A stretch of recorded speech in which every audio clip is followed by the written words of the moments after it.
Om Swastiastu. Halo Sobat Literat, saya akan membawakan sebuah cerita rakyat dari Jawa Barat yang berjudul Sang Kuryang.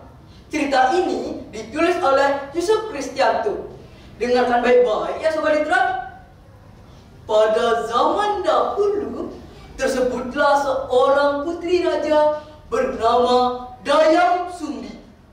Konon ia sangat cantik dan ia pandai menenun pintalan benang menjadi kain atau selendang. Suatu hari ketika ia asik menenun pintalan benang, entah kenapa pintalan benangnya berkali-kali terjatuh. Aduh, benangku terjatuh lagi. Siapa ya yang mau mengambilkan benangku?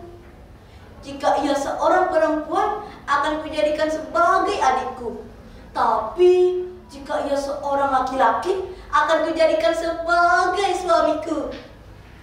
Katanya sesumbar. Pikirnya tak akan ada satupun orang yang mengambilkan benangnya. Tak lama kemudian, Dayang Sumbi pun terkejut. Nah Sobat Literat, ada yang tahu tidak kenapa Dayang Sumbi bisa terkejut?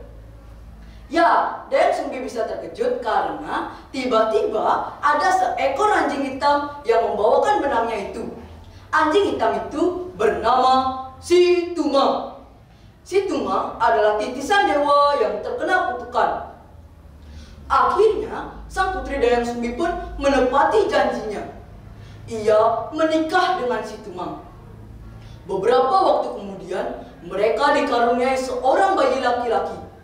Bayi itu diberi nama Sang Kuryang. Sang Kuryang tumbuh menjadi seorang pemuda dewasa yang gagah dan tampan. Ia gemar berburu ke hutan. Suatu hari, ibunya menyuruhnya untuk berburu seekor kijang dan mengambil hatinya untuk suatu perjamuan. Tak lama kemudian, Sang Kuryang pun berangkat ke hutan bersama Si Tumang. Mereka berburu seekor kijang hingga kelelahan. Tapi tak ada satupun seekor kijang yang mereka temukan. Akhirnya mereka memutuskan untuk beristirahat di bawah pohon. Tiba-tiba Sang Kuryang memiliki pikiran jahat untuk membunuh Si Tumang dan mengambil hatinya sebagai ganti hati seekor kijang. Akhirnya Sang Kuryang pun memanah Si Tumang dan mengambil hatinya. Lalu ia berlari ke rumah sambil berteriak, "Ibu, ibu, aku sudah mendapatkan hati seekor kijang. Ibu senang kan?" "Iya nak, ibu senang sekali. Tapi kemana Si Tumang? Mengapa ibu tidak melihatnya? Apakah kau meninggalkannya di hutan?" Jawab Dayang Sumbi penasaran. Sang Kuryang tak menjawab. Namun ibunya terus mendesaknya agar mengatakan apa yang sebenarnya terjadi. Akhirnya Sang Kuryang mengakui perbuatannya. Ibunya sangat marah dan berkata, "Apa? Kau telah membunuh Si Tumang? Dasar anak durhaka! Kau telah membunuh ayahmu sendiri."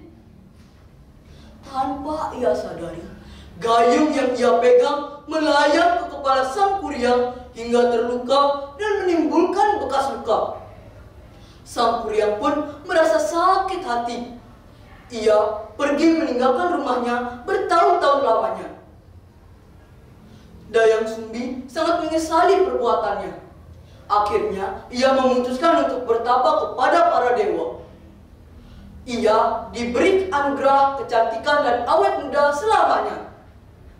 Sementara itu, dikisahkan Sang Kuryang ingin kembali pulang karena rindu. Di tengah perjalanan, ia bertemu dengan gadis cantik yang membuatnya jatuh hati. Begitu juga sang gadis.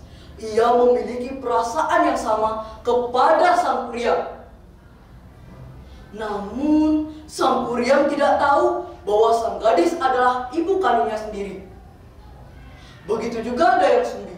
ia sudah lupa dengan wajah anaknya sendiri. Pernikahan tinggal beberapa hari lagi. Ketika Sang Kuryang hendak pergi ke hutan, tak sengaja Dayang Sumbi membetulkan ikat kepala calon suaminya. Dan ia melihat bekas luka yang sama persis seperti anaknya dulu. Ia pun tersadar bahwa orang yang akan menikahinya adalah anaknya sendiri. Ia memikirkan cara untuk membatalkan pernikahannya itu. Lalu ia mengajukan beberapa permintaan kepada Sang Kuryang. Yang pertama, bendungkanlah Sungai Citarum. Yang kedua, buatlah sampan yang besar agar mudah menyeberang di Sungai Citarum. Dan semua itu harus selesai sebelum fajar menyingsing.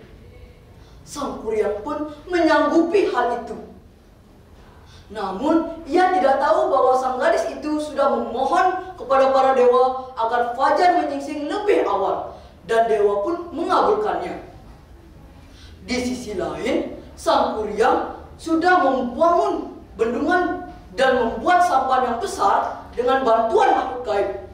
Namun, fajar menyingsing lebih awal. Itu yang membuat Sang Kuryang sangat marah. Lalu, ia menjebol bendungan yang telah ia bangun hingga membuat banjir besar. Sampan yang telah ia buat terlempar jauh dan terbalik. Lama-kelamaan, sampan itu berubah menjadi gunung yang sekarang lebih dikenal sebagai Gunung Tangkuban Perahu. Nah, sobat literat, sekian cerita Sang Kuryang. Seru kan ceritanya? Amanat yang bisa kita petik dari cerita ini adalah kita harus bisa mengendalikan api amarah diri kita sendiri yang dapat merugikan diri kita. Tak lari gunung dikejar, cukuplah bercermin di depan kaca. Dari cerita kita belajar, maka dari itu ayo membaca. Sekian dan terima kasih. Om Santi Santi Santi Om.